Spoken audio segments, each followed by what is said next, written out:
in Hebrews 3, we see the writer of Hebrews speaking in this chapter and really urging the readers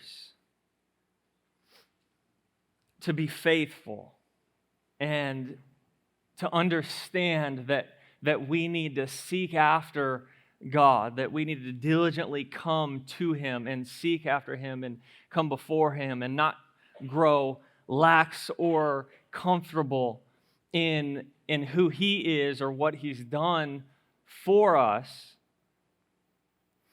And what He does is He brings us back to this picture or the story of Israel when they have come out of slavery and are in the wilderness and in that story. And so he brings us into that story, and there's a couple of things. And, to give credit where credit is due, is talking with my dad about this, these points that I'm going to talk about. Those are things that Pastor Rick has, in his study and gotten this revelation of these things. And so I don't want, because I'm not one of those, it's like, here's the 4 Ds of, whatever. I don't know, maybe it does sometimes, but I don't feel like usually my brain works like that. But it's interesting because there's, in that story of the wilderness, there is this pattern or this path of being drawn away or distant and falling away from God. And there's 4 things. I'm just going to go over probably 2 of them today, or actually 5 things.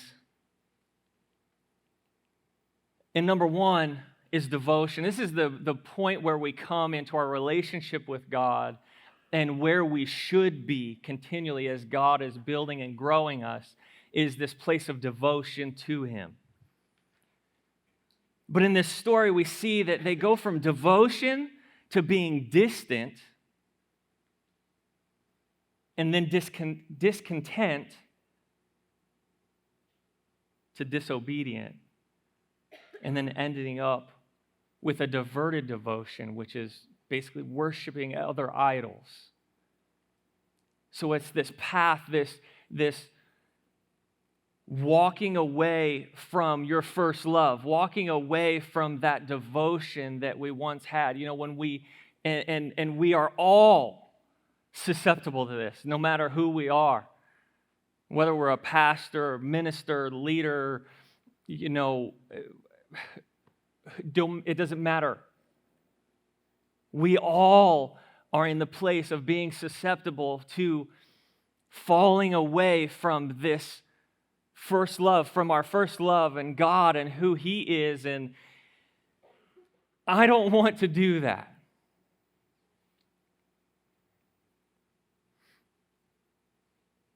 In Hebrews 3, starting in verse 6, it says, "But Christ," and he's talking before this about being faithful, and Moses, when he is leading the people of Israel, like that those people fell away under his leadership, but how much more should we be devoted and follow God when our leader is Christ?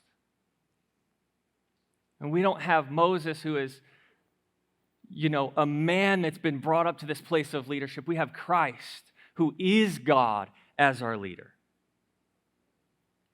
He says, but Christ as a son. See, Moses was not God's son, but Christ as a son over his own house. This is his house. It's not Moses bringing us into this house, but no, this is Christ, his own house. It says, whose house we are if we hold fast the confidence and the rejoicing of the hope firm to the end. Be faithful, therefore, as the Holy Spirit says. And he's quoting from the Old Testament. He says, be faithful as the Holy Spirit says. Today, if you will hear his voice, do not harden your hearts as in the rebellion, in the day of trial in the wilderness, where your fathers tested me, tried me, and saw my works 40 years.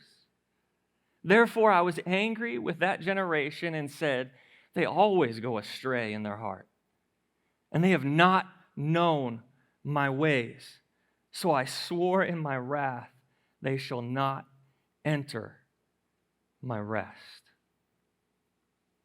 See, this walk with God is this walk in this journey to the place of rest, to the place where we are all wanting to eventually get to that place with God where this journey that we're in right now is over and we are in heaven with him.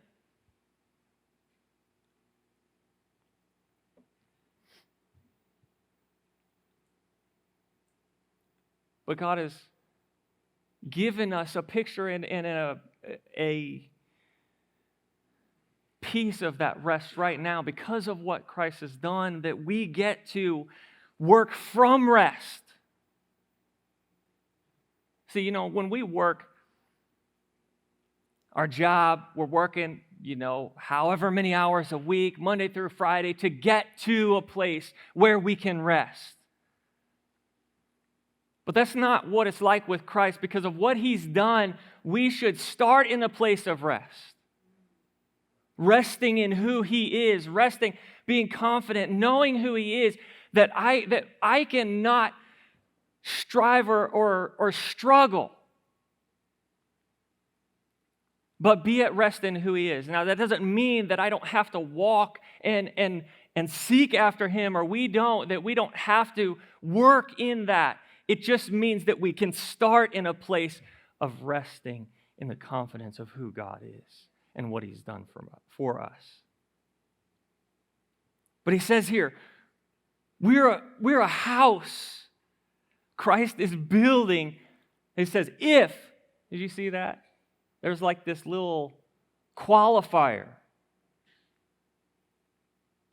Whose house we are if we hold fast the confidence and rejoicing of hope firm till the end. See, you can be born again and come to know Christ, but God or Christ not be building you. And that's the place that we don't want to be. See, our walk with God is not when we come to know him and come to this place of relationship with him, that all of a sudden here the house is built and I just get to sit there and do nothing.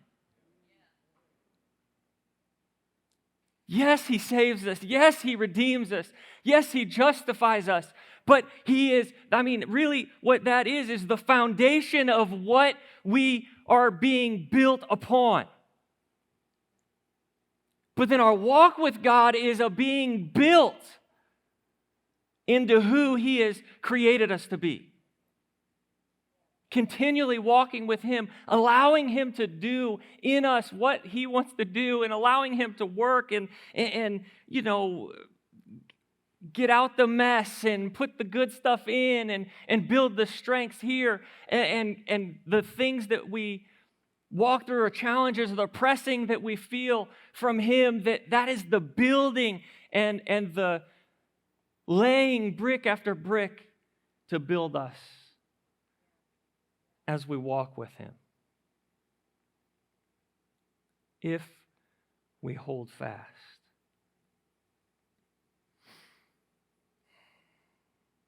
See, he's encouraging those that feel like turning back or turning away. Those that feel like they're in this place, maybe that they feel like, God, where are you? Or are you here? I can't feel you. I'm struggling. I'm in this wilderness like Israel, and he is encouraging them, saying, listen, hold fast. We are being built We are God's house being built upon that foundation, brick by brick, and these things that you may walk to. And even in the wilderness, especially in those times where it feels like you're in this desert place, that those times, even especially, are when He is laying brick on brick, testing, placing, pressing, placing, stretching, placing brick by brick. If we hold fast. To hold on, you guys know I've said this before. I love that phrase, hold fast.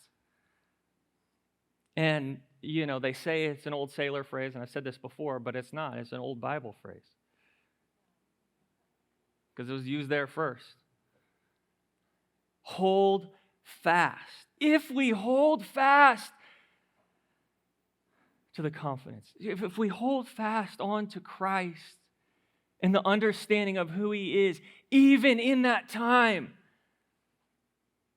of darkness, even in that time of feeling like we're all alone, if we hold fast, even in that time of feeling like we're in the desert, if we hold fast, we will become, He will be building us into a house. I just imagine. See, I think about, I like building, I like creating things, putting things together with my own hands. And we don't like things to take a long time, right? But the most beautiful, the most extravagant, the best made things aren't made quickly. They're like, oh, look at whatever it is. You look at those, whether it's an old, 1800s desk or a bookcase or something. It's carved. You've got dovetail joints that fit together perfectly. And it's just, that's so beautiful, and it's like lasted hundreds of years. It's not one of these things that we buy today. It falls apart. You try to move it. Like, I just want to move this over 2 inches, and it's like, and it falls over, It's not like that. But it's because it wasn't put together in our living room. It was put together in the workshop of a craftsman. And he took time and put it together. And cut all the pieces perfectly and carved the intricate details of what it is in there. And it did not happen in one day. See, but we want it to happen fast.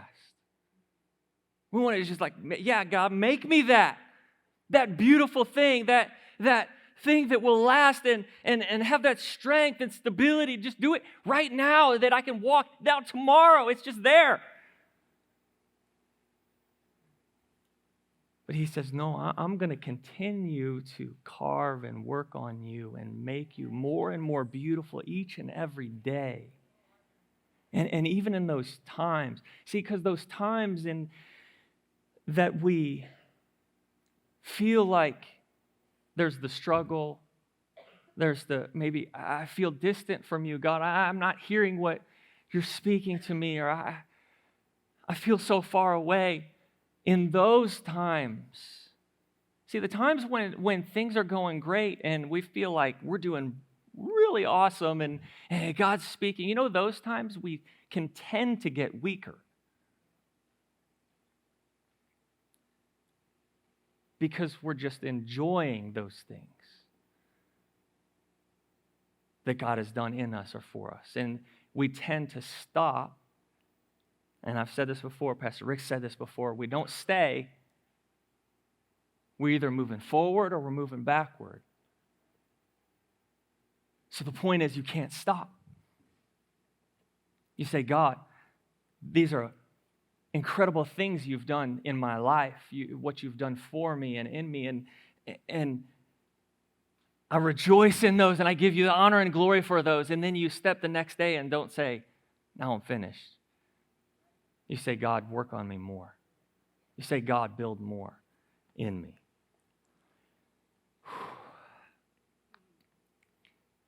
Philippians 1:6, it says, being confident of this very thing, that he who has begun a good work in you will complete it until the day of Jesus Christ. Did you hear what that said? He who has begun a good work. He's started the work. He started it. But what does it say? He's begun a good work in you, and he will complete it. You're like, oh yeah, when is that? Can you give me the date when it's going to be completed? Tell me when. Give me, what's the estimate? You know, like, is it like next month? Next year? When is this, God? And he says, we'll complete it until the day of Jesus Christ. He is going to be working on you and I until the day he comes or we go to meet him. That's the timeline. Now you know. Now you know. He's the craftsman. He's going to be carving and working and shaping and doing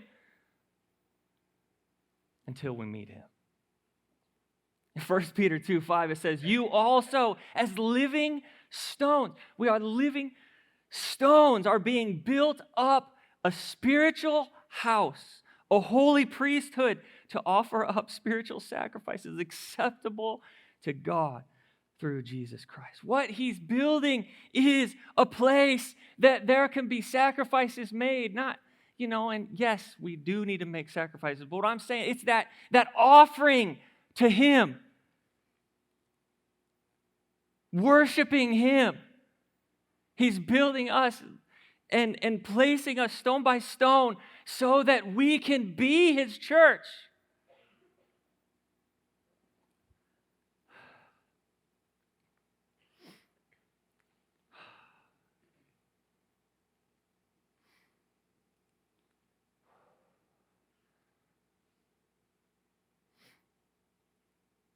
God has a work to build through his people. He's got something. He's not a God that doesn't know what his plan is. Right? He's not a craftsman going in saying, you know, what I'm going to figure out, like, you know, I'm just going to start carving and see what happens. That's not God. See, he has a plan. He's got the blueprint. He's got it all laid out, detail after detail, how he wants to build us, his church, and what he wants to do in us and through us.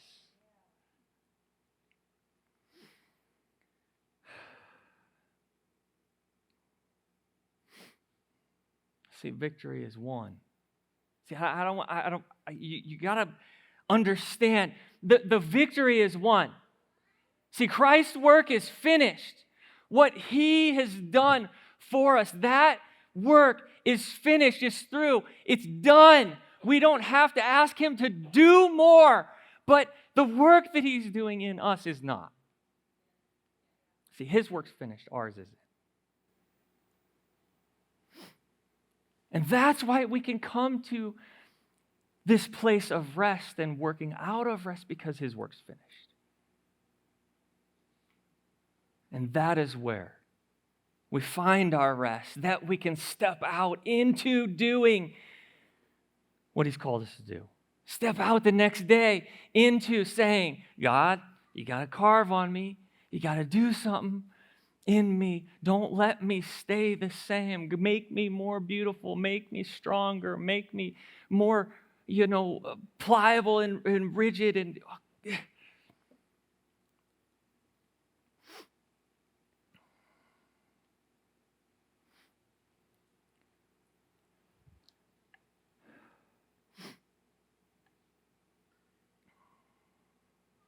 see, God's more interested in making us into something than just doing stuff for us.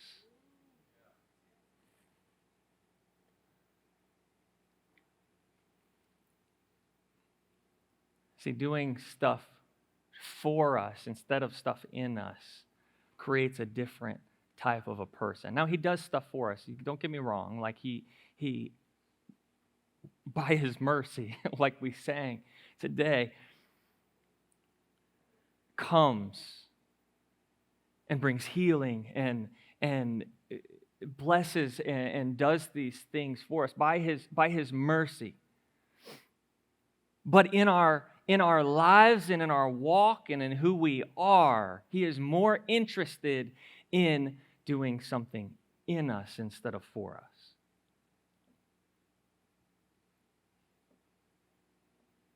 See, one of the things that I've learned, and I guess I learned this as a kid myself, but then also in having kids, is that instant gratification makes spoiled brats. I want an ice cream. I want this toy. I want this game. I want this thing.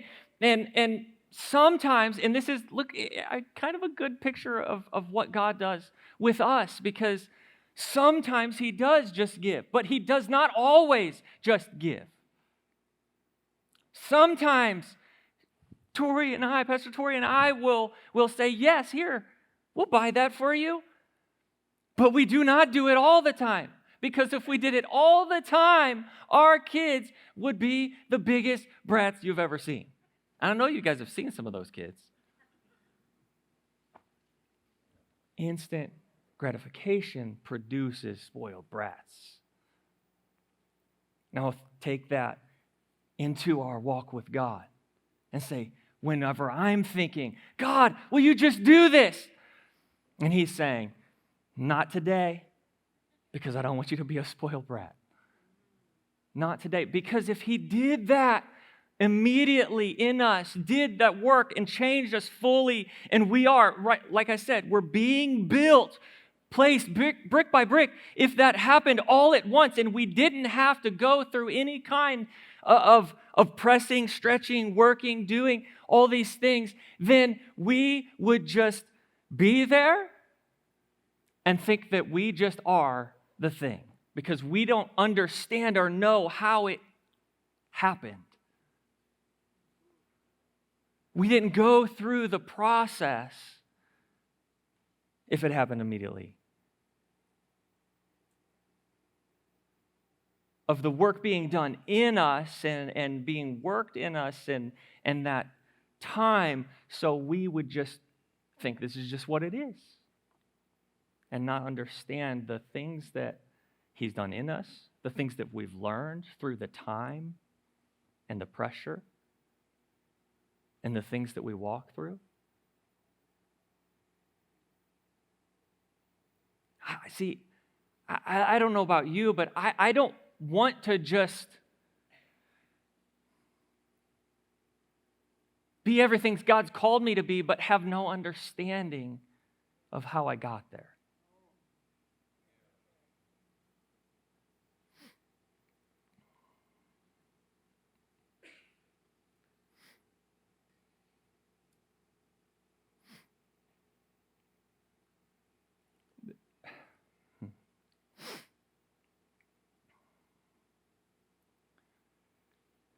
So this idea in these verses previously that I've read is that God is building a house. He's building in us a house for him to be in. Not just coming to occupy something that's already finished.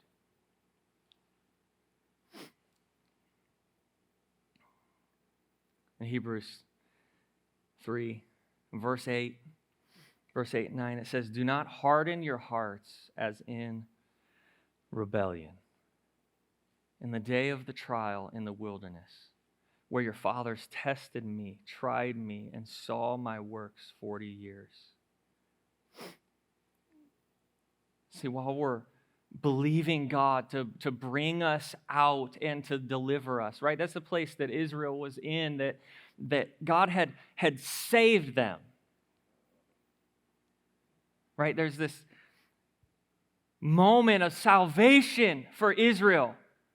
And then there's the process. And then there's the promised land.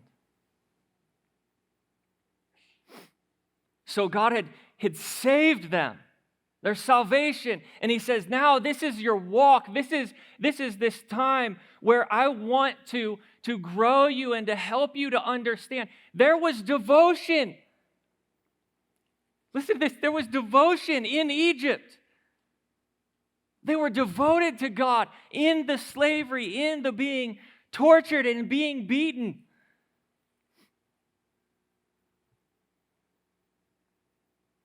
And then God saved them. There's that salvation. And then they come out to the desert where they're not enslaved. They're not being, ruled over and tortured. And they come to this place. And yes, it's a wilderness. Yes, it's hard to walk through. But wow, how much better would it be than being enslaved?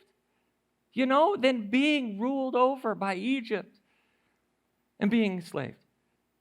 So they're in the wilderness, and God says, this is the place where I want to teach you, grow you, and I am going to give you the things that you need to sustain you, but also you're going to have to walk with me. And learn how to be stronger when you're out on your own. How to be stronger when you're not being ruled. It's like as a kid. Like when we grow from being a kid, you can't just step out into adulthood and be like, yeah, why do you believe in God? Well, my parents said I should. Well, my parents said this, but my parents... No, you have to go into that walk yourself and understand and learn and grow so that it can be your own conviction, right?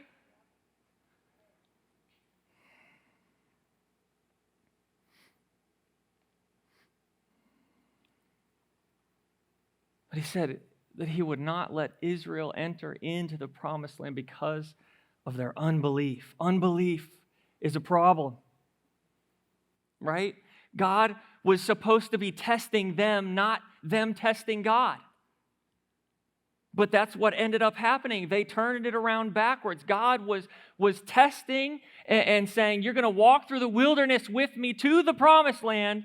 And as you are strengthened and understand, and I'm going to bring you into this place where I want you, but you're going to have to walk through a couple of things, and your legs are going to have to grow stronger, and you're going to have to know me and seek after me and search for me and walk with me. And instead of him testing them, they turned it around to where they were testing God.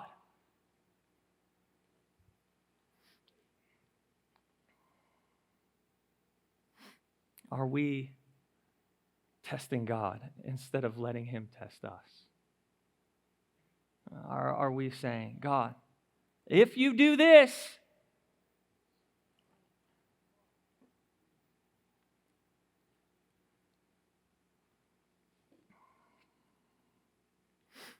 so they became distant. Once they got out of that oppression, and now we're on their own, and they started that journey with God, God bringing them the manna and guiding them and leading them. But what happened? Moses, he goes up on a mountain. They're all like, yeah, we don't know what to do, and we just need something to worship. Started worshiping other idols, all these different things. And all of a sudden,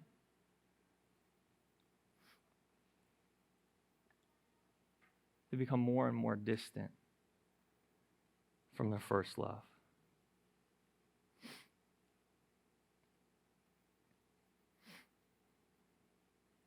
Distance can be our fault, or it can be God who is hiding himself from us so that we seek after him, so that we learn and grow, so that we will take those steps to come to him. Sometimes, and maybe many times, it's our own fault because we have not held fast, and we are seeking after something else more than we're seeking after God. There's this distance. We're allowing things to be in our lives that shouldn't be, and there's this distance. But also sometimes it's God saying, I'm going to stay at a little bit of a distance because I want you to walk toward me.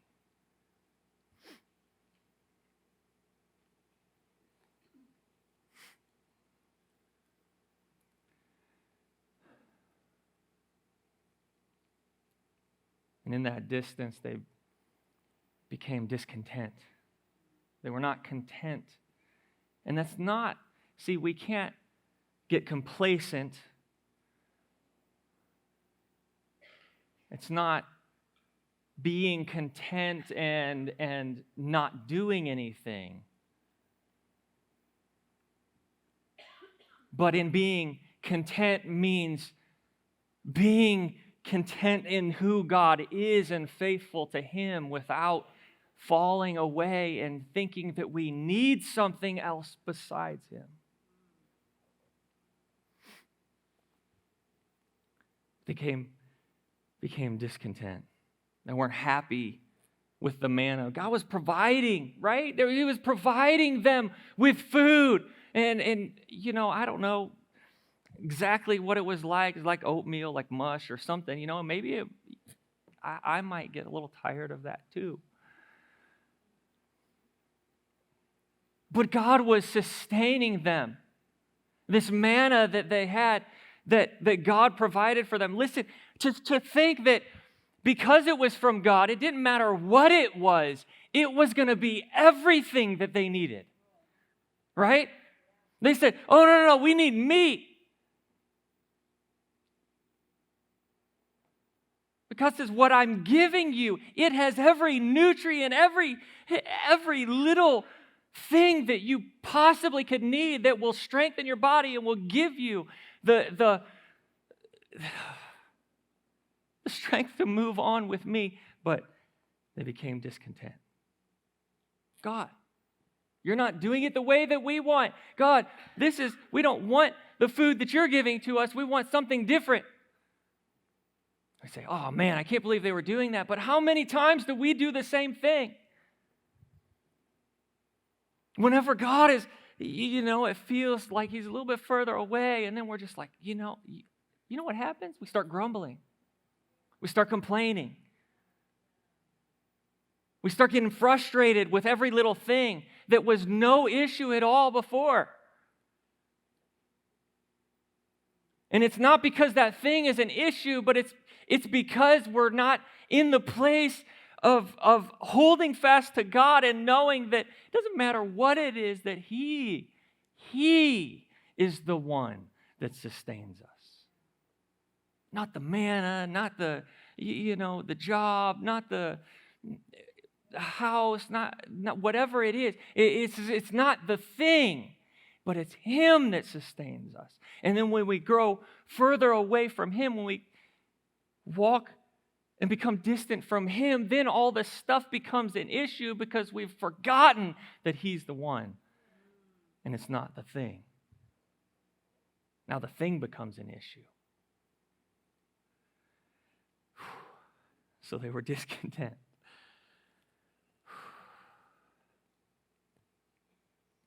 Do we believe that God is providing the best for us? I know that I've had times where I'm like, God, there's got to be better. There's got to be more or whatever. And will we trust Him that He is the craftsman? That He is the potter, right? We're what needs to be worked on. We're the wood that needs to be carved. We're the clay that needs to be molded. We're what needs to be worked on, and He is the craftsman. Will we trust that He is doing the best for us? And you know what that means? It doesn't mean that He's giving you what you want. What it means is he's leading you to a place of building you brick by brick, shaping you.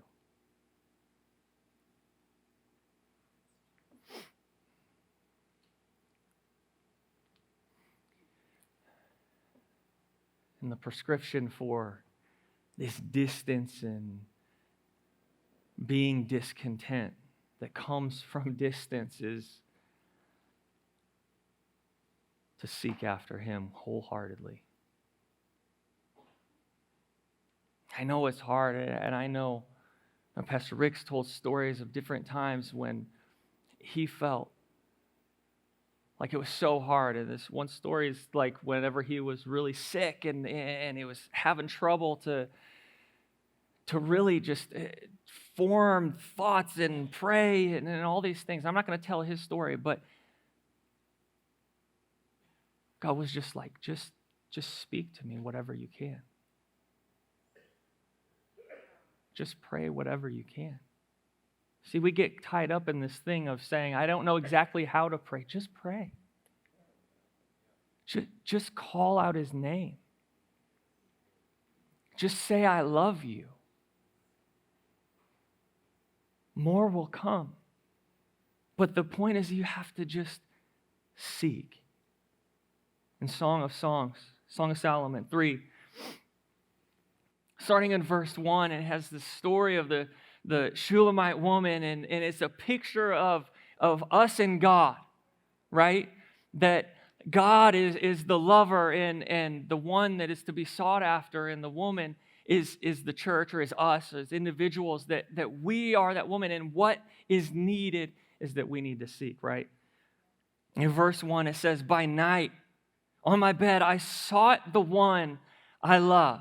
I sought him, but I did not find him. Let me stop there. You can leave the scripture up. At night, I sought the one that I love. I sought him. I looked for him, but I could not find him. And it's this picture of, it's night at this time. So she's like, where is he? Where's the one that I love? And he was gone.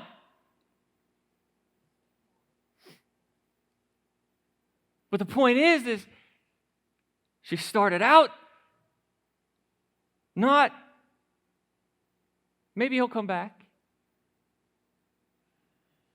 Maybe he's just gone out for a little while and he'll come back to me. But what happens whenever there was that distance is she said, no, I sought him. And right now it's night. I sought him on my bed and I could not find him. I sought him. I can't do anything but find the one that I love. In verse 2, I will rise now. I will rise now, I said, and go about the city, in the streets, in the squares. I will seek the one that I love. I sought him, but I did not find him. I will rise. When? In a little bit, after a couple hours, not like, hey, I'm going to wait, see if he comes back, and then maybe later I will seek after the one that I love. No. I will get up. I will rise. When? Right now. Immediately.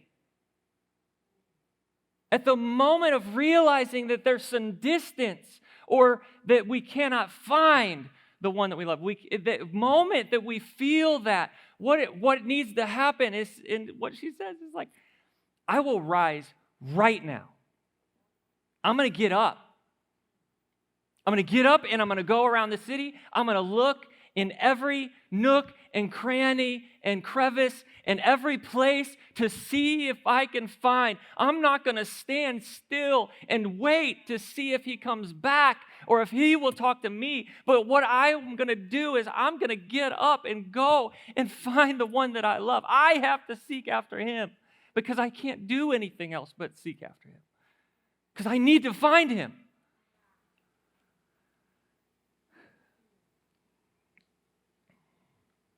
In verse 3, He said, I sought him, but did not find him. The watchmen who go about the city found me. I said, have you seen the one that I love? It's like everybody that passed by. Have you seen the one that I love? There was no hesitancy or shyness about asking, where is he at? Have you seen him? I need to find him. Will you tell me? If you know where he's at, please tell me where the one that I love is. The watchmen who go about the city found me. I said, have you seen the one that I love? Scarcely had I passed by them. Verse 4, when I found the one I love, I held him and would not let him go until I had brought him to the house of my mother and into the chamber of her who conceived me. She says, I barely walked past the watchman and said, have you seen him? Have you seen the one that I love? And then all of a sudden she says, I found him. I found him. What was she? She didn't say, there you are, and then walk away.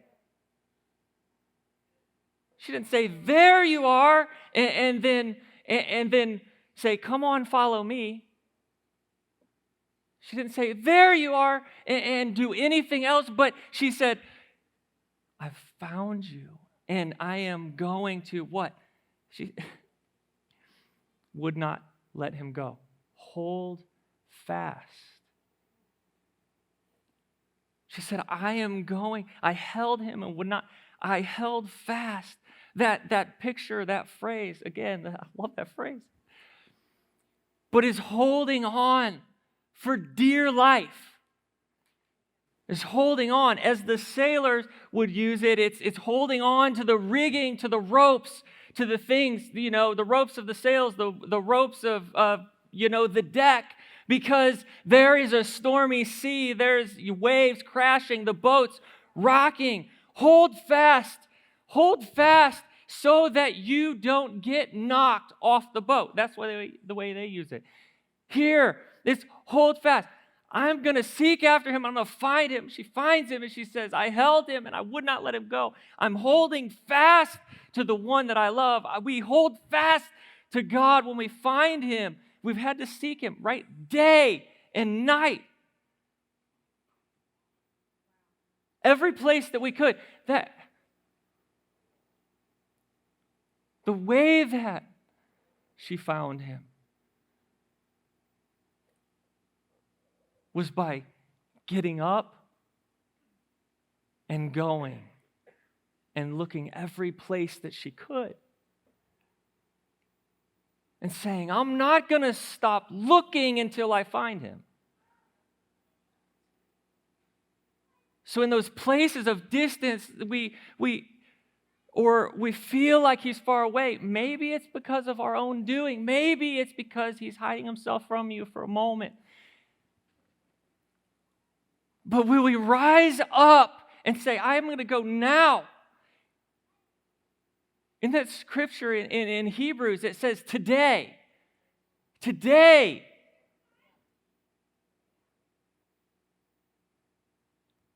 Not tomorrow, but today.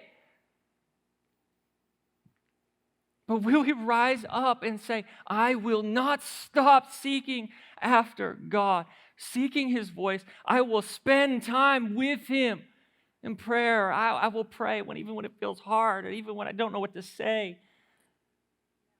But I will seek after him. I'll read his word, even when it seems like it's not getting in or making a difference. I'll read it because I know that it is something being planted in me that will bring revelation.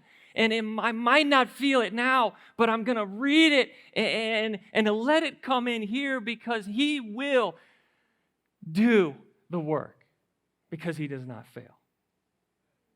But we seek after him, and will we hold fast? Because when we find him, we can't be like, oh, there you are, and now I'm going to go back to doing what I've always done. No, we can't find him and say, oh, there you are. Come, You want to go where I want to go?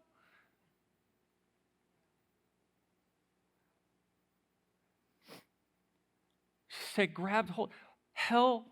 She held him fast. She would not let him go. Will we hold fast to God? And what does she say? She takes him back to the place there was intimacy. It's this place of saying, I'm going to hold on to God. I'm going to hold fast to him. I might have had to seek him, in this season, in this time. But when I find him, I will hold so tight to him that we will be back in the place of intimacy and relationship that we were intended to be in.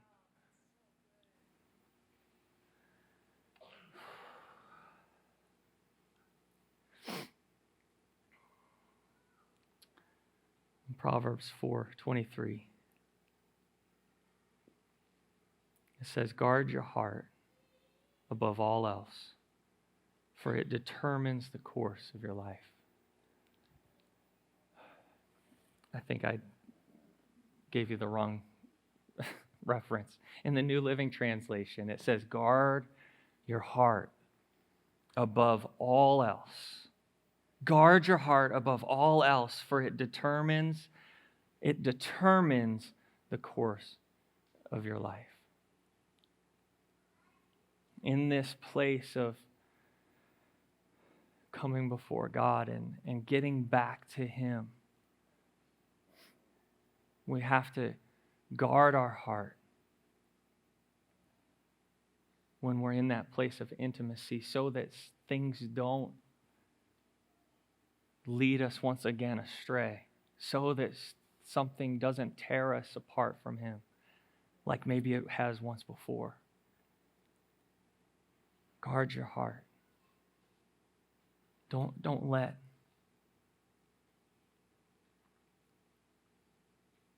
the things that have tainted or poisoned your relationship with God to do that anymore.